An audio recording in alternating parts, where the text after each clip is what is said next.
Hey guys, welcome back to the Pulling Curls podcast. Today on episode 95, we're talking about the dirty dozen. Okay, it's not like that. Let's untangle it.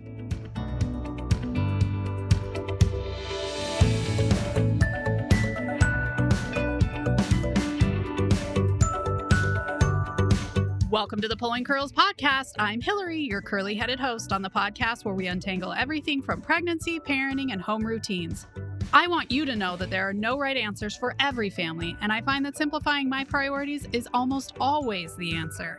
It's tangled, just like my hair.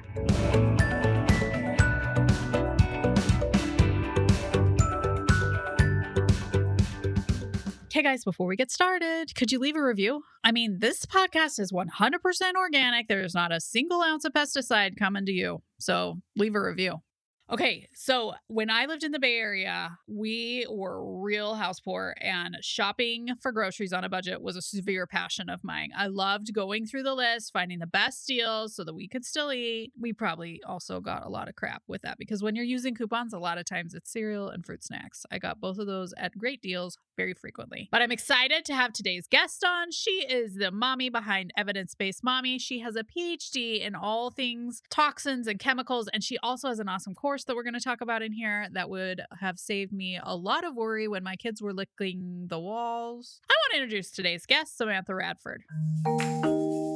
Do you ever just feel like it's unfair that some people can have company over at a moment's notice? Their house is just super easy to clean up, and they can relax on the couch with Netflix while you feel like you always have things to do around your house. That can totally be you. The Organized Home is all new in 2021. We're talking about decluttering, zones, organization systems that actually work. We've got assignments and challenges. I hope you'll join us. You can use coupon code UNTANGLED. Look for the Organized Home link in the show notes. Hey, Samantha, welcome to the Pulling Curls podcast. Hey, Hillary, how are you? So good. I am so excited about this because, I did groceries on a budget for a long time, especially when we lived in California. We were super house poor, very normal in the Bay Area. But do you believe people can really eat safely on a budget? Oh, gosh, yeah, absolutely. So it's just kind of knowing what to go for, and that'll help you both get the nutrition that you need and avoid, pesticides and toxins, all that kind of stuff. Probably not the fruit snacks I was getting for like 30 cents a box, though, huh? Not ideal. All right, I'm pretty sure they were not organic, too. I'm just going to put that out there. Are there organic fruit snacks? There are such a thing. I don't know if that's worth but that's exactly what we'll be talking about. All right. Okay, let's jump in. So what are your best tips for eating safe? Okay. So when people think about eating safe, they automatically think, oh, I need to get organic everything and I need to go to Whole Foods and buy like the most expensive, whatever. And that's not always the case. So there are some foods, so like strawberries, for example, that do tend to be produced with a lot of pesticides. So something like that, then yeah, that's worth splurging organic on. But then there's other foods, avocados, so that's good. So avocados, for example, they don't have much pesticide on them either way. So you don't really have to worry about like, oh gosh, I need to buy organic avocados. So you can save money right there, just kind of knowing which foods you need to splurge on and which you can just get what we call conventional produce. Yeah. So obviously with an avocado, you're throwing away that peel, and it's super easy to peel off on an avocado. It's probably the easiest vegetable to peel, the peel. Yeah. Peel the peel off. But obviously with strawberries, you're eating the whole darn thing. Right. And just like, it depends on like which bugs they attract. And there's just a whole bunch into it, whether or not the food is grown low to the ground, like strawberries are. So the residues are kind of there more, like there's a bunch to it. But yeah, that's also one part, is whether or not you peel it. Okay. Now I have bought organic strawberries and I feel like they go bad so fast. Do you ever notice that? It could just be what I bought. That could be. Yeah. Some of them actually, they irradiate the strawberries to kind of kill all the bacteria on it before they package it. Oh, and is that safe for us? Probably. Okay. So they wouldn't irradiate organic. Yeah, I don't think they do. Okay. And organic can still have pesticides, correct? Yes.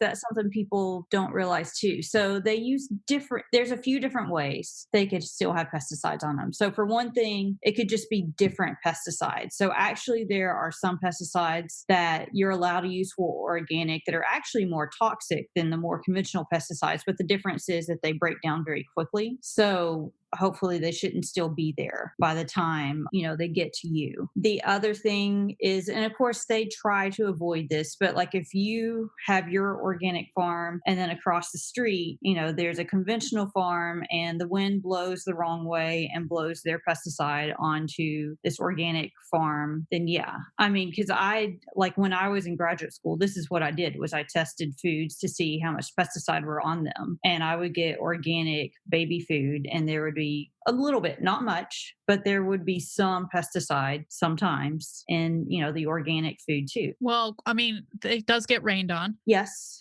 And the wind and all that, right? Right. They're not grown. Well, I mean, I guess if they grew it in a greenhouse, would that make it less likely? Maybe. Yeah. I mean, probably. But not sustainable. I mean, when you see these fields, it's acres and acres of strawberries.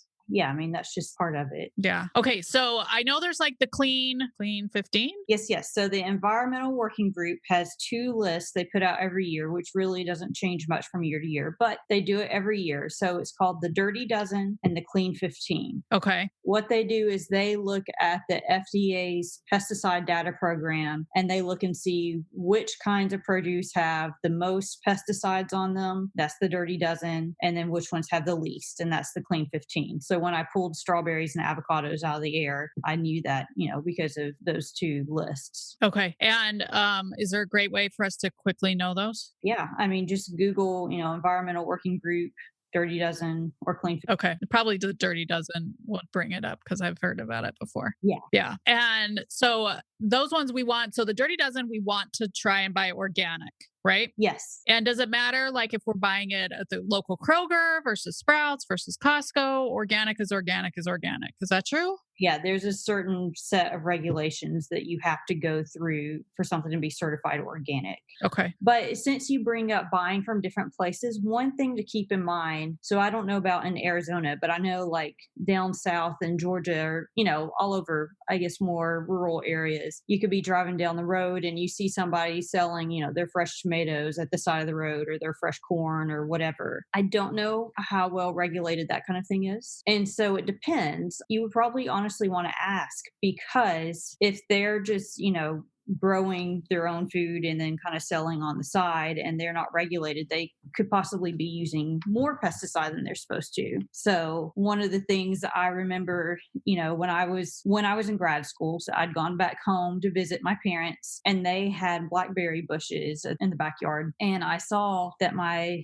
dad had this bag of diazinon, which is, a pesticide. And I was like, they banned that in 1998. And this was like 2007 or something. And he's like, yeah, it really keeps the bugs off the blackberries. So he didn't care, that it caused all these neurodevelopmental effects in kids and all this stuff. He just didn't want bugs on his blackberries. So, just. That's interesting. Yeah. So what about like farmers markets? I mean, most of those, I think they're going to tell you if it's organic, if they've set up a booth, but is that better to buy it at the farmers market or grocery store? Or, I think the great thing about the farmers markets, is that you're getting to support local businesses, and a lot of them go through that process to go organic. It does cost them extra money to get the certifications for organic. So it might be, that they just tell you, like, I promise I don't use pesticides on this or whatever, but they haven't gone through the expense of getting it certified. So right.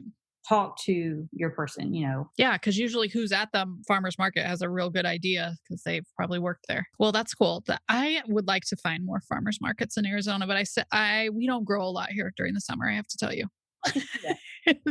And the surface of the sun does not grow a lot of things, apparently. Okay, so is there anything that we should just be avoiding, even beyond the produce aisle, like canned tomatoes? Is that worth getting organic, you think? I mean, when you process foods, which any kind of cooking is processing, a lot of times that breaks down the pesticides anyways, which is good. So offhand, I don't remember, the pesticide residues, organic or not organic, in canned tomatoes. But then there's other things to think about with cans, like if they're lined with all cans are lined with a plastic coating. So if they're lined with something that has BPA, bisphenol A in it, that could be concerning, particularly with tomatoes because tomatoes are acidic. I'll be honest, I still get canned tomatoes. Most places have removed those bisphenols from their plastic linings. Will it say on the can? They won't say like this has BPA, but a lot of times it'll say, that it's a BPA free can Oh, liner. it will. Okay. I haven't looked and seen that, but Right. But then at the same time, a lot of times when you remove one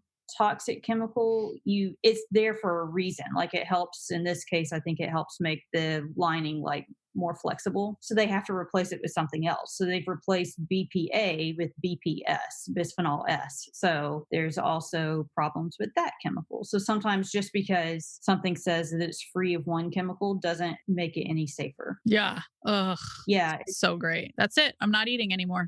And that's exactly the problem. Like, that's the hard part about this is you have to remember, with pesticides, for example, like when we first came up with pesticides, not that I'm saying we should go back to this at all, it was a huge thing. Like it was, they called that a green revolution, and green in that context was very different. It was, we can grow all these crops because now we can kill all these bugs and we can use this fertilizer. And DDT, which it's something we banned back in the 70s, but it was a pesticide that you could argue saved thousands of lives from malaria and still does in some areas like Africa, for example. So all that to say, like if you have to choose between getting, no food, of course, you got to eat. Everybody's got to eat. But if it's the difference between like, oh man, I can't afford the organic apple, like just get regular apples. Make sure that you're giving your kid those nutrients. Yeah. And I know you said before that if you're trying to decide between like the highly processed pouch of applesauce that's organic versus just giving your kid an apple, just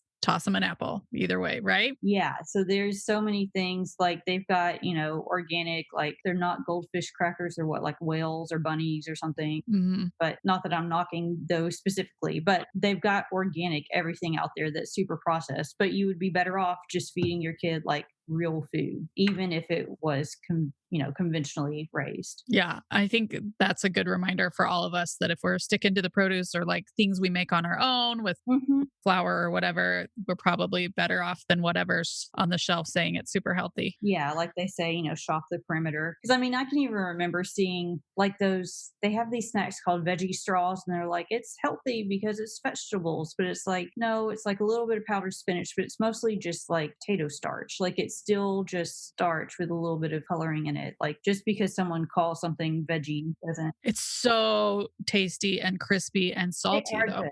Yeah, they're really good. I'm not. But my kids have tried to make that at Costco too. Mom, it's vegetables. Yeah. And I'm like, girl, I've been parenting a long time. Okay. But I'll still buy them because they're so salty and yummy. Sure.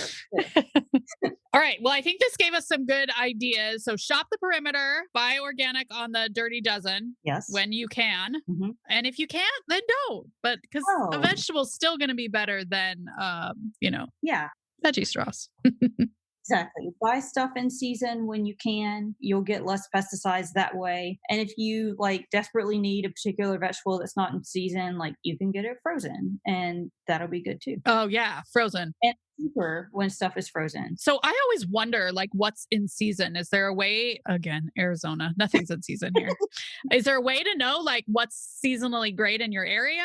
I don't have like a specific resource, but I guess just kind of being aware, like I know that tomatoes are in the summer.